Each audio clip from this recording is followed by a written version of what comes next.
Welcome to GKGS with Manish sir. आज 12 दिसंबर 2022 है और आज के जितने भी महत्वपूर्ण करंट अफेयर होंगे वो हम इस वीडियो में डिस्कस करेंगे। तो आइए शुरू करते हैं।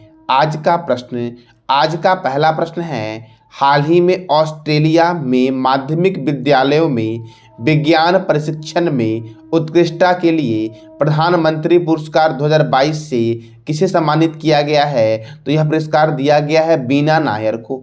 अब ये ऑस्ट्रेलिया का प्रधानमंत्री पुरस्कार 2022 था। तो ऑस्ट्रेलिया की राजधानी है कैनबरा, ऑस्ट्रेलिया की करेंसी है ऑस्ट्रेलियन डॉलर और ऑस्ट्रेलिया के प्रधानमंत्री हैं एंटोनियो एल्बनीज। कौन है साथियों ऑस्ट्रेलिया के प्रधानमंत्री? तो एंटोनियो एल्बनीज ऑस्ट्रेलिया के प्रधानमंत्री है। 17 देशों का पिच ब्लैक हवाई युद्धाभ्यास का आयोजन ऑस्ट्रेलिया में हुआ और फातिमा पेमान ऑस्ट्रेलियाई संसद में हिजाब पहनने वाली पहली मुस्लिम महिला बनी। और ऑस्ट्रेलिया के क्रिकेट प्लेयर थे डेविड वार्नर ने टेस्ट क्रिकेट से संन्यास लेने की घोषणा की है।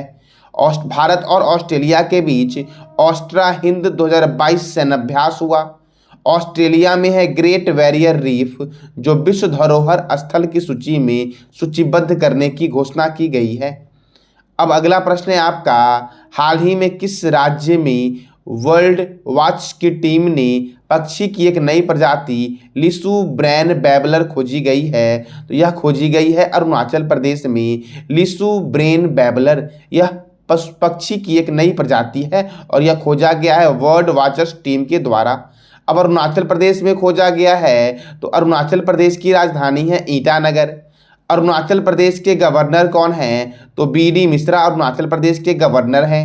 अरुणाचल प्रदेश के मुख्यमंत्री हैं पेमा खांडू।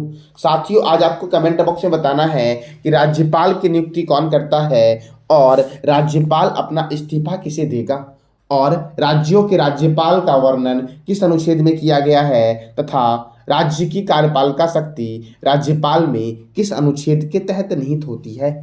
पखुई वन्यजीव अभ्यारण्य अरुणाचल प्रदेश में है।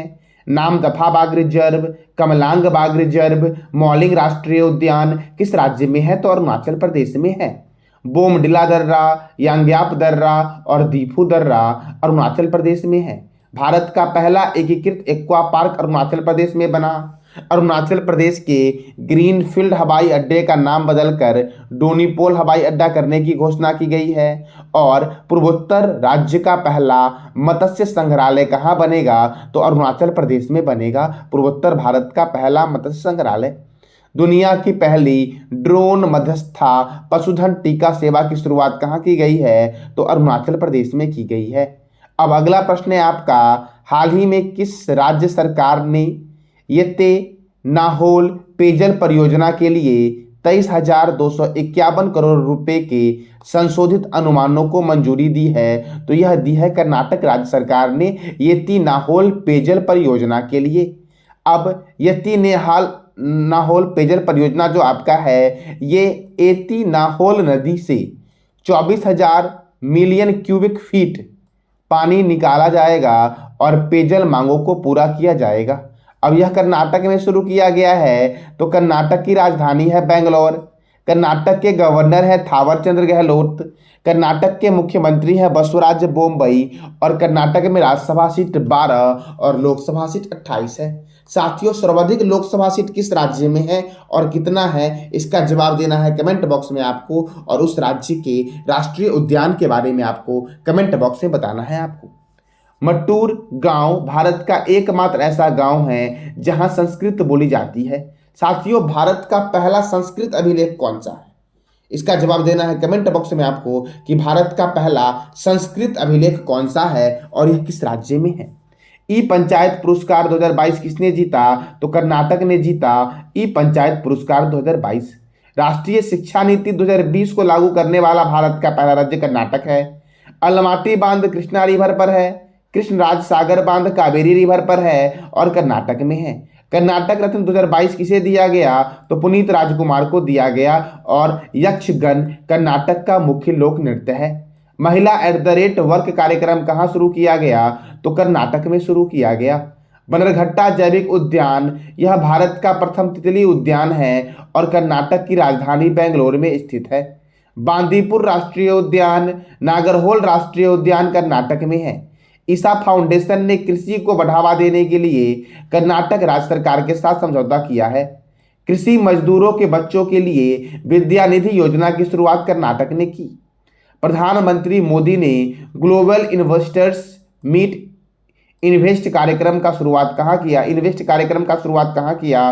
तो यह किया कर्नाटक में। और कर्नाटक के स्कूलों में 10 मिनट का योग अनिवार्य कर दिया गया है। कर्नाटक में मूंगफली महोत्सव कडलेकाई परी से मनाया गया। साथियों, मूंगफली के उत्पादन में प्रथम स्थान पर कौन सा राज्य है? तो इसका जवाब देना है कमेंट बॉक्स में आपको। अब अगला प्रश्न है आपका, हाल ही में किस राज्य सरकार ने नौकरी खोजने में मदद के लिए एंड टू एंड सेवा पोर्टल शुरू किया है? तो एंड टू एंड सेवा पोर्टल कर्नाटक ने शुरू किया है। साथियों आज आपको बताना है पंजाब के बारे में। पंजाब के मुख्यमंत्री कौन है, पंजाब के राज्यपाल कौन है और पंजाब में के राष्ट्रीय उद्यान के बारे में बताना है आपको। अब कर्नाटक ने शुरू किया और कर्नाटक के बारे में मैंने आपको तुरंत बताया। कर्नाटक की राजधानी क्या है? बेंगलोर, और बेंगलोर में ही आपका इसरो का हेडक्वार्टर है। अब अगला प्रश्न है आपका, हाल ही में किसने कॉलिंग नेम प्रेजेंटेशन की शुरुआत करने की घोषणा की है? तो टेरी ने कॉलिंग नेम प्रेजेंटेशन शुरुआत करने की घोषणा की है। अब यह कॉलिंग नेम प्रेजेंटेशन है क्या? तो जो कॉल करने वाले व्यक्ति होंगे उसकी जानकारी यह उपलब्ध कराएगा। अब यह टेरी ने शुरू किया है। तो telecom regulatory authority of India का हेडक्वार्टर कहाँ पर है? तो नई दिल्ली में है, और नई दिल्ली में ही डीआरडीओ का हेडक्वार्टर है, आईटीबीपी का हेडक्वार्टर है, सीआरपीएफ का हेडक्वार्टर है, पंजाब नेशनल बैंक का हेडक्वार्टर है। Telecom regulatory authority of India की स्थापना कब हुई? तो 20 फरवरी 1997 को हुई, और इसके चेयरमैन कौन है? तो पीडी बघेला जो है वो टेरी के चेयरमैन है। अब अगला प्रश्न है आपका, डीना बोलुआर्टे किस देश की पहली महिला राष्ट्रपति बनी है? तो डीना बोलुआर्टे पेरू की पहली महिला राष्ट्रपति बनी है। अब पेरू की बनी है तो पेरू की राजधानी क्या है? तो पेरू की राजधानी है लीमा। पेरू की करेंसी है पेरुवियन सोल।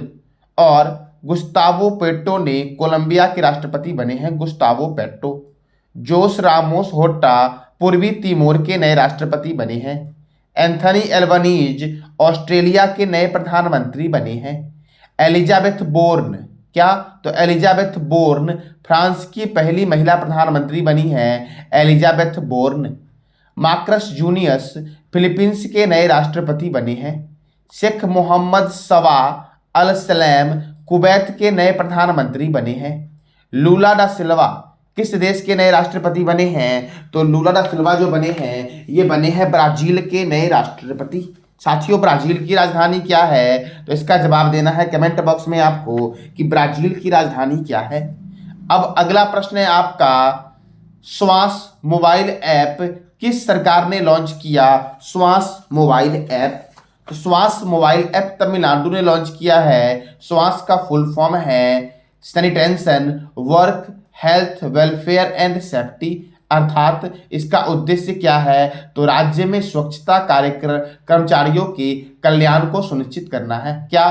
तो श्वास कार्यक्रम का उद्देश्य है कि राज्य में स्वच्छता कर्मचारियों के कल्याण को सुनिश्चित करना। अब तमिलनाडु ने शुरू किया है, तो तमिलनाडु की राजधानी क्या है? तो चेन्नई है। तमिलनाडु के गवर्नर कौन है? तो आर.एन. रवि तमिलनाडु के गवर्नर है।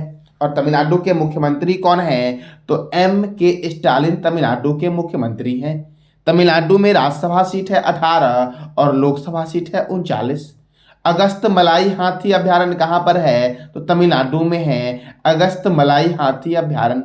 साथियों, भारत का राष्ट्रीय विरासत पशु हाथी है, तो हाथी का वैज्ञानिक नाम क्या होगा? इसका जवाब देना है कमेंट बॉक्स में आपको। कार्तिकेय दीप रथ महोत्सव का आयोजन तमिलनाडु में हुआ। सड़क पर रहने वाले जानवरों के लिए भारत की पहली एम्बुलेंस सेवा की शुरुआत कहाँ हुई? तमिलनाडु में हुई। मछली के उत्पादन में प्रथम स्थान पर तमिलनाडु है, गुजरात को पीछे छोड़कर। अंगदान के मामले में प्रथम स्थान पर तमिलनाडु है और भारत का पहला अंगदाता स्मारक जयपुर में बना है।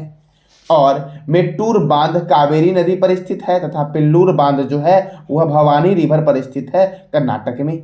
इंदिरा गांधी अभ्यारण्य, मद्दुमलई अभ्यारण्य, कौन सा? तो इंदिरा गांधी अभ्यारण्य, मुद्दुमलई अभ्यारण्य, मन्नार की खाड़ी मरीन राष्ट्रीय उद्यान कहाँ पर है? तो तमिलनाडु में है। साथियों, भारत और श्रीलंका के बीच पाक जल डमरू मध्य है और मन्नार की खाड़ी है।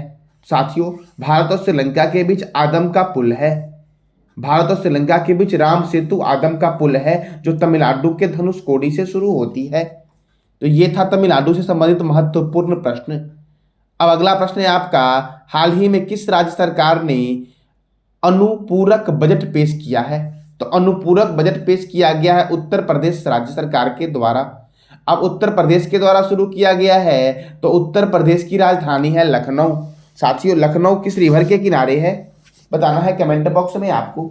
उत्तर प्रदेश के मुख्यमंत्री हैं योगी आदित्यनाथ। उत्तर प्रदेश के गवर्नर हैं आनंदीबेन पटेल और यहाँ पे राज्यसभा सीट 31 है और लोकसभा सीट 80 है। उत्तर प्रदेश में सर्वाधिक डिस्ट्रिक्ट हैं 75। दुधवा राष्ट्रीय उद्यान उत्तर प्रदेश में है। वखीरा वन्यजीव अभ्यारण्य उत्तर प्रदेश में है। पीलीभीत राष्ट्रीय उद्यान उत्तर प्रदेश में है और रानीपुर टाइगर रिजर्व उत्तर प्रदेश में है और यह भारत का 53वां टाइगर रिजर्व है। किथम झील आगरा में स्थित है और इसे रामसर में शामिल किया गया है। साथियों, भारत का पहला रामसर साइट कौन सा है? इसका जवाब देना है कमेंट बॉक्स में आपको। धारा नामक एंटी भूमाफिया सॉफ्टवेयर उत्तर प्रदेश ने विकसित किया। मिशन शक्ति कार्यक्रम महिलाओं के खिलाफ अपराध को रोकने के लिए उत्तर प्रदेश ने शुरू किया। राष्ट्रीय जल पुरस्कार 2022 उत्तर प्रदेश को दिया गया, यानी कि उत्तर प्रदेश प्रथम स्थान पर था राष्ट्रीय जल पुरस्कार 2022 में। किसानों की आय को दुगना करने के लिए पंचामृत योजना की शुरुआत किसने की? तो उत्तर प्रदेश ने की पंचामृत योजना की शुरुआत। अब अगला प्रश्न है आपका, हाल ही में किसने world athlete of the year 2022 पुरस्कार जीता है? तो world athlete of the year पुरस्कार दिया गया है मैकलाघलिन, लेब्रोन और मोडो डुप्लाटिस को दिया गया है। किसे दिया गया साथियों? तो world athlete award of the year 2022 दिया गया है मैकलाघलिन, लेब्रोन को और मोडो डुप्लाटिस को दिया गया है यह पुरस्कार। और यह दोनों है कहाँ के? तो अमेरिका के हैं और ये दोनों बाघा दौड़ भी दौड़ चुके हैं। अब अगला प्रश्न है आपका, राष्ट्रीय डेयरी विकास बोर्ड के प्रबंधक निर्देशक कौन बने हैं? तो यह बने हैं विनेश सी शाह। कौन बने हैं साथियों? तो विनेश सी शाह बने हैं राष्ट्रीय डेयरी विकास बोर्ड के प्रबंधक निर्देशक। अब विनेश सी शाह बने हैं। अब यह नेशनल डेयरी डेवलपमेंट बोर्ड का हेडक्वार्टर कहाँ पर है? तो आनंद में है। और आनंद किस राज्य में है? तो गुजरात में है। ठीक है साथियों, गुजरात में ही साथियों स्टैच्यू ऑफ यूनिटी है। तो स्टैच्यू ऑफ यूनिटी के बारे में मैं कई बार बताया हूँ आपको। आप जो भी जानते हो इसका जवाब देना है आपको कमेंट बॉक्स में स्टैच्यू ऑफ यूनिटी के बारे में। नेशनल डेयरी डेवलपमेंट बोर्ड की स्थापना हुई 1965 में। Table tennis of India federation की पहली महिला अध्यक्ष बनी है मेघना अहलावत। भारतीय नाभिकीय विद्युत निगम लिमिटेड के अध्यक्ष एवं प्रबंधक निदेशक कौन बने हैं? तो बी सुरेश कुमार बने हैं। राष्ट्रीय सांख्यिकी आयोग के अध्यक्ष बने हैं राजीव लक्ष्मण करिंदकर। इंस्टीट्यूट ऑफ कस्ट अकाउंटेंट ऑफ इंडिया के अध्यक्ष बने हैं विजेंद्र शर्मा। नबार्ड के अध्यक्ष कौन बने हैं? तो साजी केबी बने हैं नबार्ड के अध्यक्ष। साथियों, नबार्ड का हेडक्वार्टर है मुंबई में। तो नबार्ड की स्थापना कब हुई? अशोक लीलैंड के नए एमडी एंड सीईओ कौन बने हैं? तो सीनू अग्रवाल बने हैं अशोक लीलैंड के नए एमडी एंड सीईओ। तो ये था साथियों आज का आपका महत्वपूर्ण करंट अफेयर। मैंने कल आपसे पूछा था कि हाल ही में किसने स्थानीय डाटा इंफ्रास्ट्रक्चर जियो पोर्टल जियो लद्दाख विकसित करने की घोषणा की है? तो इसरो ने यह घोषणा की है। अब इसरो ने की है तो इसरो के बारे में जानते हैं साथियों। सबसे पहले नीति आयोग की स्थापना कब हुई? तो 2015 में हुई, 1 जनवरी 2015 को हुई। डीआरडीओ की स्थापना कब हुई? तो 29 जुलाई 1958 को, 1 जनवरी 1958 को हुई, और 29 जुलाई 1958 को नासा की स्थापना हुई थी। और डीआरडीओ की स्थापना कब हुई? तो डीआरडीओ की स्थापना हुई 1 जनवरी 1958 को, और नासा की स्थापना कब हुई? तो 29 जुलाई 1958 को। और इसरो की स्थापना कब हुई? तो 15 अगस्त 1969 को इसरो की स्थापना हुई। और साथियों, सड़क परिवहन मंत्री कौन है? इसका जवाब देना है कमेंट बॉक्स में आपको। अब इसरो, तो Indian space and research organisation की स्थापना कब हुई? 15 अगस्त 1969 को हुई, और इसका हेडक्वार्टर कर्नाटक की राजधानी बेंगलोर में है। इसरो के चेयरमैन हैं एस सोमनाथन, और इसरो के संस्थापक थे विक्रम साराभाई। आज का आपका प्रश्न है, हाल ही में एडन हजार्ड ने इंटरनेशनल फुटबॉल से संन्यास लेने की घोषणा की है। यह किस देश के हैं? तो इसका जवाब देना है कमेंट बॉक्स में आपको। और फुटबॉल के बारे में मैंने कई बार बताया है, तो फुटबॉल से जो महत्वपूर्ण ट्रॉफी है और कप है, उसका जवाब देना है कमेंट बॉक्स में आपको। साथियों, इंग्लैंड के प्रधानमंत्री कौन बने हैं? ऋषि सुनके बने हैं। रूस के कौन हैं? तो रूस के प्रधानमंत्री, जो राष्ट्रपति जो आपके हैं, वो है व्लादिमीर पुतिन। ठीक है साथियों, तो ये था आज का आपका महत्वपूर्ण करंट अफेयर। जानकारी अच्छी लगी हो तो लाइक करें, शेयर करें और सब्सक्राइब करें। धन्यवाद।